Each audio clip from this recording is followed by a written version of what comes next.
Welcome back, everyone, to this week's panel. Our panel series this week is a Hellenic Heart, Philhellenes involved in the Greek Revolution.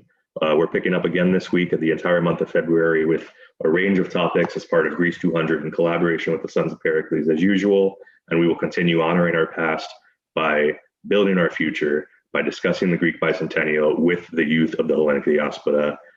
Today, we have a great panel with us. Prospective Sons of Pericles members in New Haven, Connecticut, Andreas Lolis and Giovanni Panayotakis. They're both seniors in high school. They both are past participants of the AHEPA Hellenic History Tournament, and they both recently took part in the St. Photios National Shrine Essay Contest on the very topic we'll be discussing today, which is Samuel Gridley Howe's contributions to the Greek revolutionary efforts. So thank you guys for joining. We're very happy to have you both. And we're looking forward to a productive conversation today. I think we'll go ahead and kick it off by, we said we'll be discussing Samuel Gridley Howe specifically, but we want to kick it off generally with the Philhellenic movement in general. What was the Philhellenic movement in the Greek Revolution, and what was its significance and importance? The Philhellenic movement was a movement of people outside of Greece that identified with the values of Hellenism, and many times they respected ancient Greece a lot, and they connected it to the descendants of ancient Greece, which was the modern Greeks, and they supported the Hellenes, the Greeks, in their revolution, in their fight for independence against the Ottoman Turks. So people from all across the world, and especially Europe and America, came to Greece and also supported from abroad, and had a big impact on the war, financially, militarily, and politically. Yeah, and something I'd like to add to that is when I define Philhellenes, I tend to think of, selfless, men and women from, outside of Greece, as Andreas said, Europe and United States, who, laid down their lives in their respective countries and came to fight for a foreign nation, that they would have otherwise not have any business in fighting for, and really made a huge sacrifice for a cause that was not their own. Yeah, I think those are great points. And, Andreas, you mentioned the ties to ancient Greece, and it's a common theme we've seen even in last week's panels and the week before that, the entire month. Because even the diaspora, when they were trying to establish this new Greek identity that we talked about the last couple of weeks, it was by referring to ancient Greece, and the ideals of Hellenism in general. And it seems like the Philhellenes as well picked up on that ideal and really used it as motivation and influence to move forward. So I think that's well said. And we know then what the Philhellenic movement was, and I want to ask each of you before we get into Samuel Gridley Howe himself, why did you choose Howe specifically out of all the Philhellenes? So when I was writing, Andres, go on. So when I was writing my essay about Samuel Gridley Howe for the St. Photios contest, I chose him because what appealed to me was that his contributions to the movement for independence were so multifaceted, as we'll get into. He contributed on a military level and on a philanthropic level and on an intellectual level to that movement, and that was how he distinguished himself. Whereas many other Philhellenes, their contributions were in maybe one way, not to take away from them at all. Their contributions were obviously great, but Howe contributed much more in the sense that he did it in many different ways. Yeah, and I think, like Andreas said, not to take away from the efforts that many other Philhellenes, gave towards Greece, but to really recognize what a unique person Samuel Gridley Howe was, and how he really separated himself from the others, through his efforts, not just on the battlefield, but on the home front and behind the front lines in Greece as well. And that's why we chose him. Great. I mean, clearly there's something to be learned there, I think, for us now, in the idea of being multi-talented and being diverse in your skill set and using that to the benefit of the community.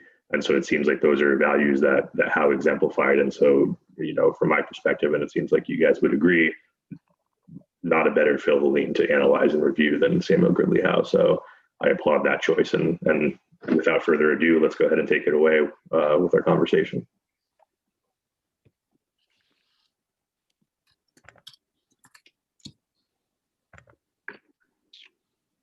All right. So I guess we could start off with, the early years of Samuel Gridley Howe. We know that he was born in Boston in 1801, and early through his life, we know that he was a very intelligent and hardworking young man who eventually graduated from Brown University and later completed his medical education at Harvard in 1824. As we know, the Greek Revolution officially began in 1821. So 3 years into the war, he, gains large inspiration from Lord Byron, who was another Philhellene that maybe Andreas can now segue into. Sure. So Lord Byron was a very famous British poet, if I remember correctly, and he traveled to Greece because, as I alluded to earlier, he identified very strongly with the Greeks of old. So the ancient Greeks, and especially the ancient Greek poets.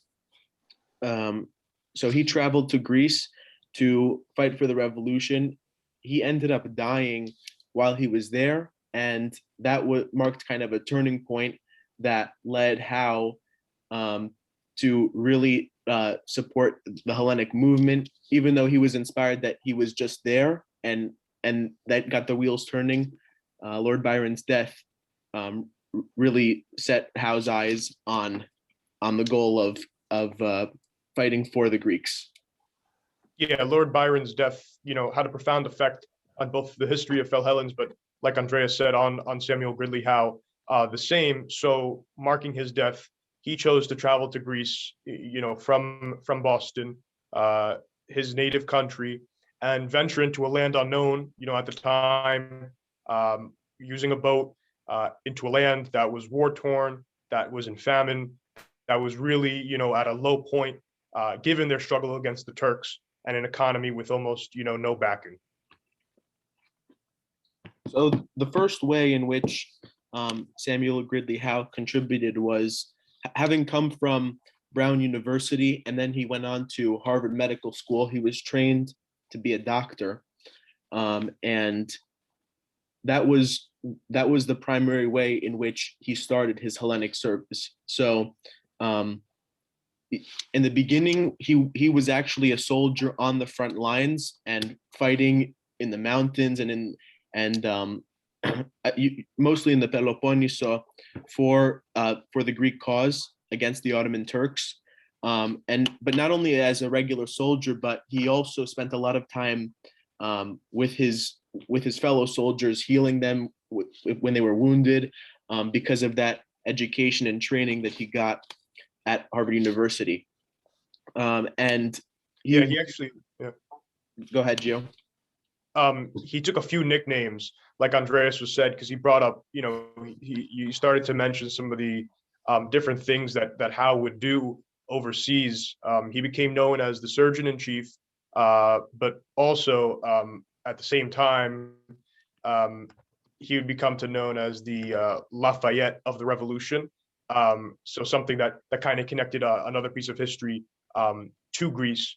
A quote I'd like to bring up from Andreas's essay that I thought really exemplified just a little bit of the work he did, where that the Greek soldiers were ill-clothed, worst fed and paid, as one may say, nothing at all. There was no military budget, so there was even less to spare for a social safety net.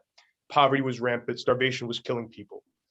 So with this kind of sets the scene of what Greece was like for the majority of the revolution, and kind of how saw that call to action, and saw that need of a nation which he had such a respect for and eventually a love for, and he took that opportunity to help out. So as Giovanni said, after he earned the title of the Lafayette of the Revolution, an allusion to the Frenchmen who helped the Americans in their revolution, he also was given the position surgeon in chief. But after that, Giovanni described the Greek economy, and that quote was from one of Samuel Gridley Howe's essays that he wrote, or his experiences. He wrote them down and preserved them for generations to come. And we'll get into that a little bit later. But as we know, the economy was very immature in terms of its development. There was a lot of poverty, and so after contributing on a military and medical level to the revolution, he actually came back stateside, and he appealed to many of the American Philhellenic communities and groups, because all across America, many educated people were gathering to support the Greeks, and they were helping from abroad. So he told all the groups, he traveled around for several years, telling thousands of people about his experiences in the Greek Revolution, updating them on the news, and informing them on the efforts of the Greeks. And he actually raised, I have the number here, he actually raised $60,000 single-handedly in this campaign, which was over $1.5 million when we adjust it for inflation. And he used that money to build a refugee camp, and also to kind of provide poverty alleviation for the people in Greece. So we see kind of the second facet of his contributions, which were financial as well. So Giovanni, you could elaborate a little bit on this. Yeah, and as Andreas ended there, we begin to see what more he did for, the young Greek nation, rather than simply fighting. And, while that, of course, is such a great, sacrifice for a foreigner to make, for a country that is not his own, the same goes with, probably the many atrocities he saw on the battlefield, and, the wounded brothers who he tended to, but also his efforts to use his power, his intelligence, I guess his prestige on the home front to, assist Greece in securing that financial package, which, as Andreas also wrote down, surely saved lives. And wasn't just the soldiers who were suffering, it was the women and the children as well, who this, was a great help to them. Exactly. And it's interesting to note, it's important to note that in addition to all the money that he brought from his homeland, from America, he also brought ships full of food that he would use to feed starving people in Greece, because once again, there was very little to go around, because they were fighting a war, and after so much economic oppression, it was hard to get things going financially. So he distributed the food, and he led that effort as well. So we see more leadership on his part. He led the effort of distributing all the supplies, and he really improved the lives of thousands of Greek people at the time. And this embodies not just a Hellenic value of service, but also a Christian spirit, and helping those in need. Yeah, and it's that Christian spirit that truly, elevates Howe's legend and his story, in that he was willing to do that. And possibly now we can, kind of discuss his motivation in doing this, and besides just the sacrifice that he made, but more of why he did that and what came within, and possibly we can arrive at why we should strive to be more like Samuel Gridley Howe. Sure. And before we get to the motivation, I just want to mention the last piece of the puzzle, so to speak, which was his intellectual contributions to the revolution. So how not only did he help on the battlefield and in a philanthropic way, but he also kept diaries. He kept hundreds of pages of diaries of his experiences. And after the revolution finished, he wrote an entire history of the revolution. So that covers myriad aspects of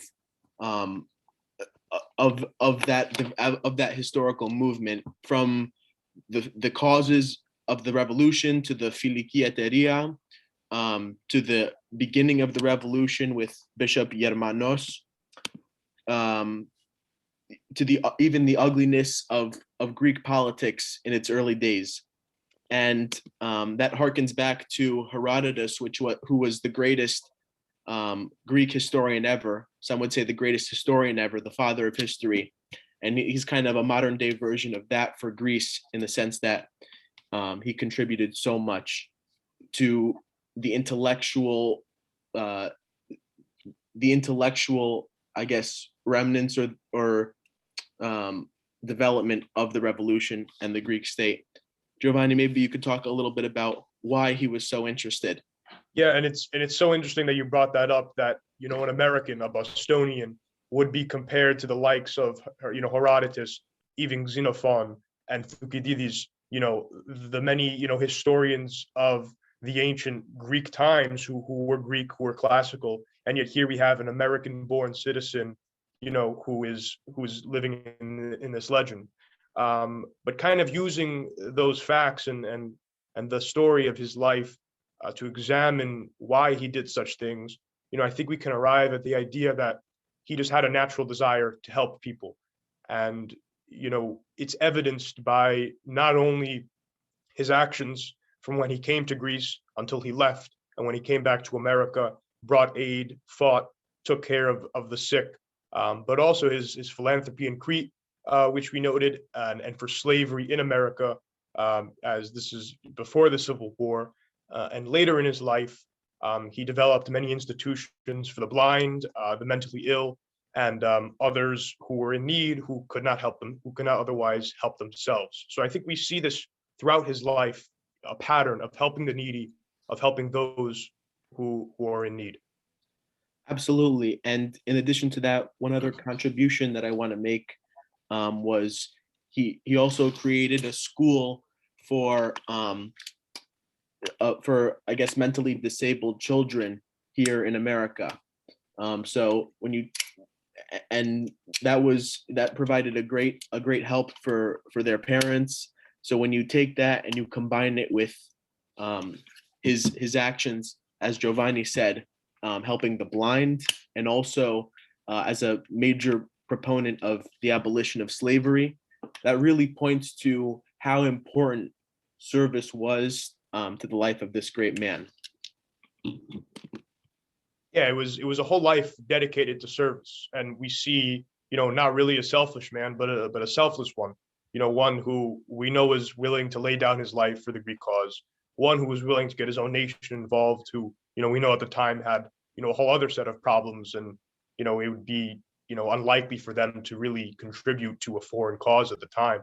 So for the fact that he did that, and all the other things, really shows an honor, you know, an honor to service, to the promotion of freedom, of democracy, which, you know, clearly he knew what he was fighting for. And there is one more thing before we close on this point that I want to add. We mentioned his devotion to Hellenism earlier, but it didn't stop there. It didn't stop at the Greek Revolution in 1867, I believe, when the island of Crete was rebelling against control of the Ottoman Turks. Howe actually continued his philanthropic campaign in Greece, or he extended it, and he created he sent a lot of supplies there, and he created refugee camp for those who were for Cretans who were, you know, suffering from the conflict. So he actually returned to Greece later in his life, continuing to serve. It's really remarkable, and something we should look up to. It is, and maybe actually from this, what I was just thinking of is the great influence he had. Is, you know, we're discussing him back in 1824, traveling to Greece, but then we could fast forward all the way to 1867, when he's once again helping Greece and Crete in their struggle. So the idea of his influence can also be traced back to how you mentioned his writings, his sketch of the Greek Revolution, you know, widely distributed, and as you said, doubtlessly reinvigorated the American support for this movement, which we know is, you know, instrumental towards the Greek success. And arguably without it, you know, they would have faced a much different battle for the last 5 years of the war. And I think if you don't have anything else to say about influences, Geo, and his motivation, I think we can kind of use this to segue into how it supports the values of Hellenism. So the first one I want to mention is Greeks. I think Hellenism as a whole places a big emphasis on education and learning and knowledge, and Howe exemplifies this, as I alluded to earlier, with his writings that we can use to this day, and historians continue to use as a primary source for learning about this development in Greek history. And not only that, but his mark is indelible because of the generational impact that he left. So obviously his military and philanthropic work was critical and was excellent. But what really lasted was this. It was these writings that he produced, and they continue to make an impact on us to this day. Yeah, and that's, probably one of the most important parts past what he just did, what he did in the past, is how we're still having this discussion today. And, truly the idea of his ideas of Hellenism starting then and continuing until now. We see him without Greek blood promoting education, ideas like self-determination, a striving for independence, and a fight for that as well. The empowerment he had to bring himself there, and other values that we associate with Hellenism of honor and heritage, brotherhood, that we can really bring to the table today, and use Howe as an example, a perfect example, I would say, because of how he displayed those values on the battlefield, in the medical tent, and at home as well. So continuing on what you mentioned, I think that in addition to education, there are three specific Hellenic values and Hellenic principles that Giovanni and I really associated with Samuel Gridley Howe. And these also happen to be, they happen to align with the motto of the Sons of Pericles, which is heritage, service, brotherhood. So I'll start with heritage. In this case, obviously, the three of us are Greek Americans, so everyone on this panel has familial heritage in Greece. We all come from Greece, but Howe was not Greek.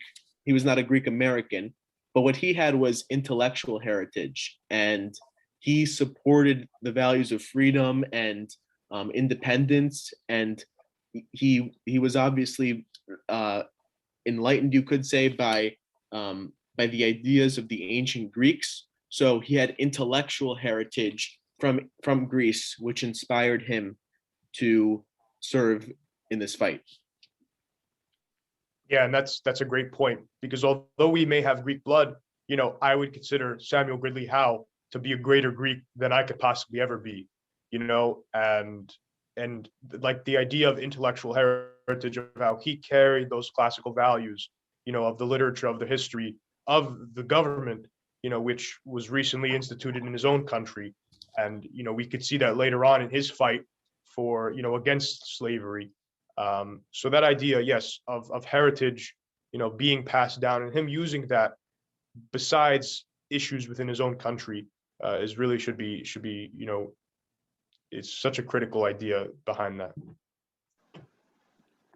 And then the second point, I guess you could say, the second value is service, and we've talked about this quite a bit already. But I think something that's important to remember is that all of his contributions, all the things that he did for the revolution, were completely voluntary. We've touched on this earlier, but it's not like he was fighting for his own country. There's no doubt that there was no selfish reason why he was promoting the cause of the Greeks, because he had nothing to gain from it apart from his own satisfaction in knowing that he helped other people. And I think this is an important value of Hellenism as well. And for that reason, he also exemplifies what service means. Yeah, it's exemplifying Hellenism, and what that means is I'm sure we commend all the veterans who serve for our countries and the Greek veterans who serve for their countries around the world. But for somebody who, like, again, is not from that country to serve and fight, for another one, which he really wasn't paid that much. There was no really compensation. He wasn't a famous figure back home.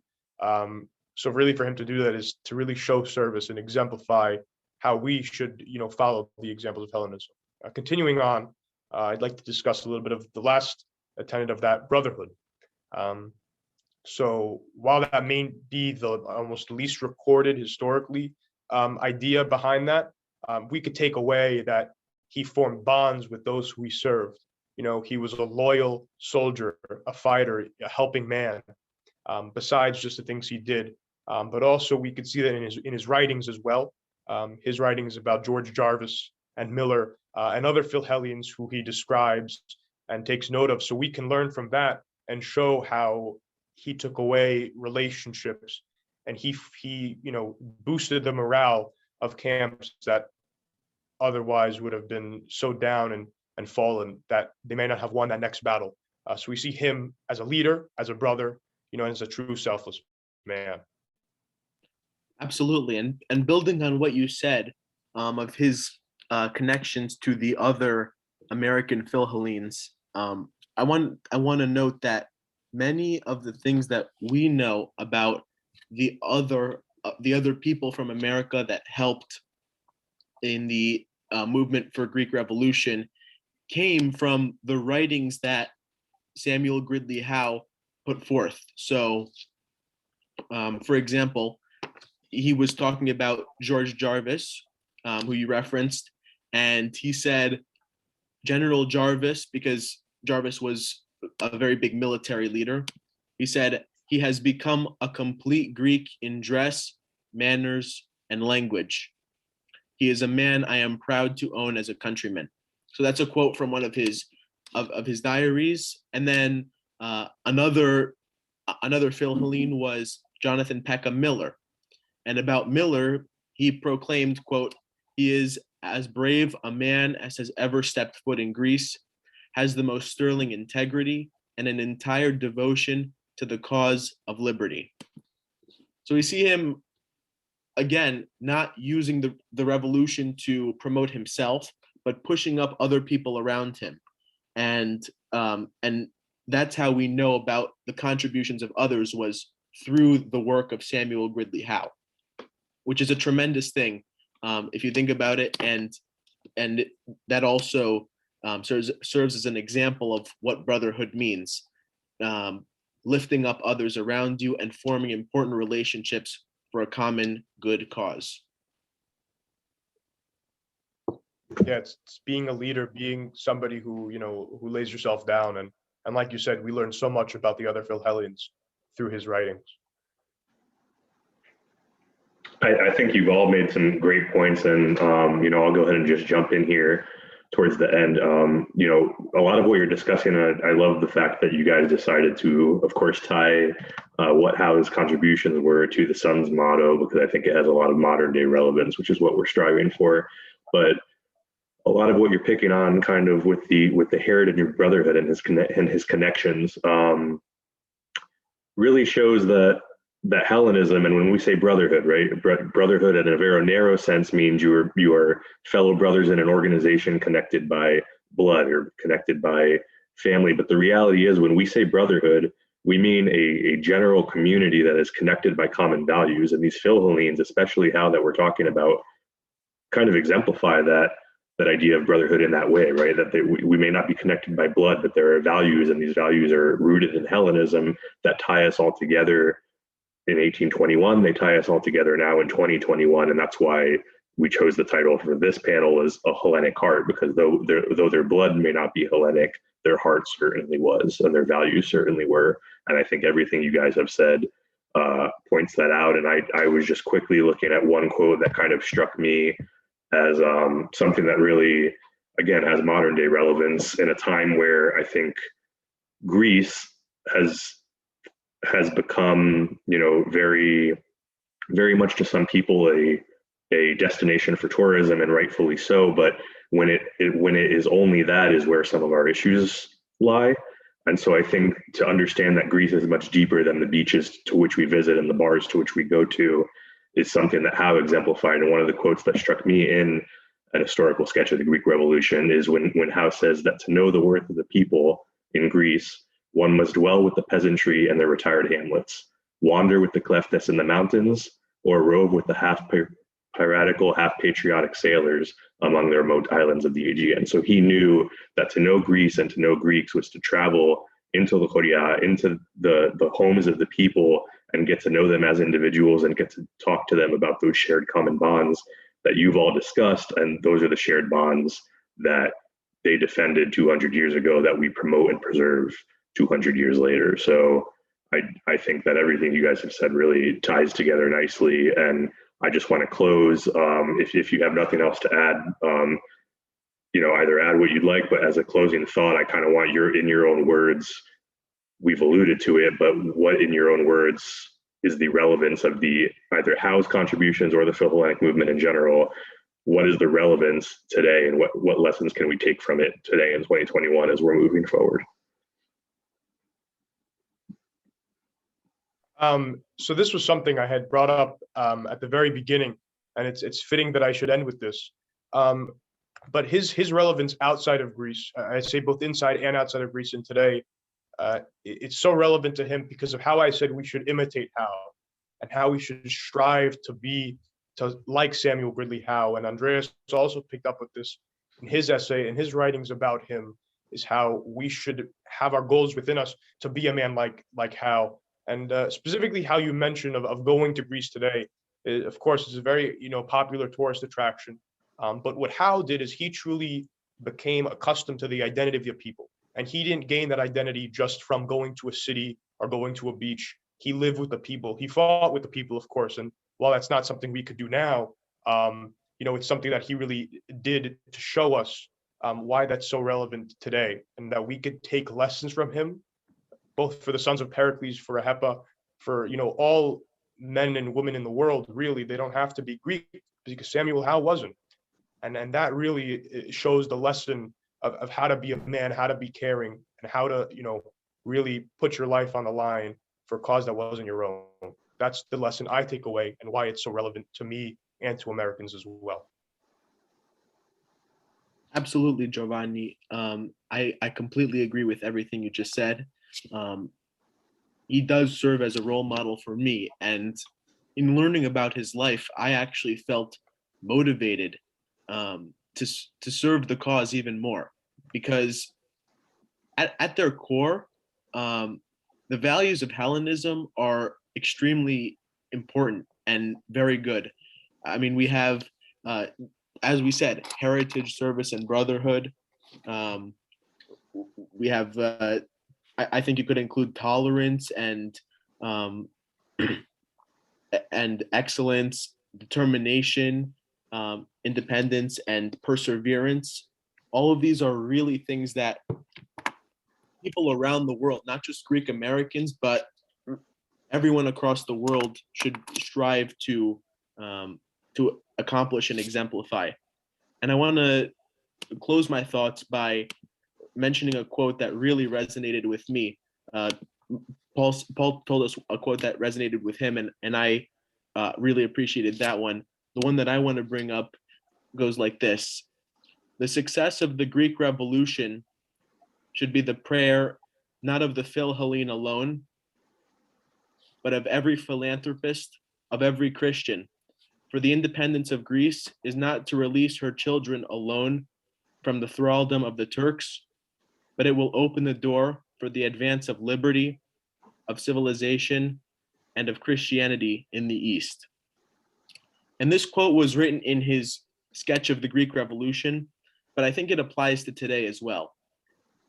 It extends to promoting the values of Hellenism all across the world, in America here and abroad. And striving for what Samuel Gridley Howe was, which was a man of courage, of service, and ultimately of love. Very well said, guys. I mean, great presentation. I learned a lot, and I hope our viewers did as well. I do want to challenge one or two things that I heard. I heard that Howe was a greater Greek than we can ever be, and I heard that we are not able to battle today like they did back then. And I agree with those to a certain extent, but I would challenge you guys as our young panelists and to all of our viewers who are watching and kind of intrigued and involved in the Hellenic community and Philhellenic community, that we stand on the shoulders of Howe, but to improve upon what he already accomplished. He set a legacy which we can further rather than leave and rest on its laurels. And I challenge you guys, and you've taken great steps forward towards that already, to advance those legacies and build upon them, and to challenge yourselves to go ahead and be a better Greek than any Greek before. And that doesn't mean a disrespect to those that came before you, but it's a building upon what they've done and making things better even than they are now.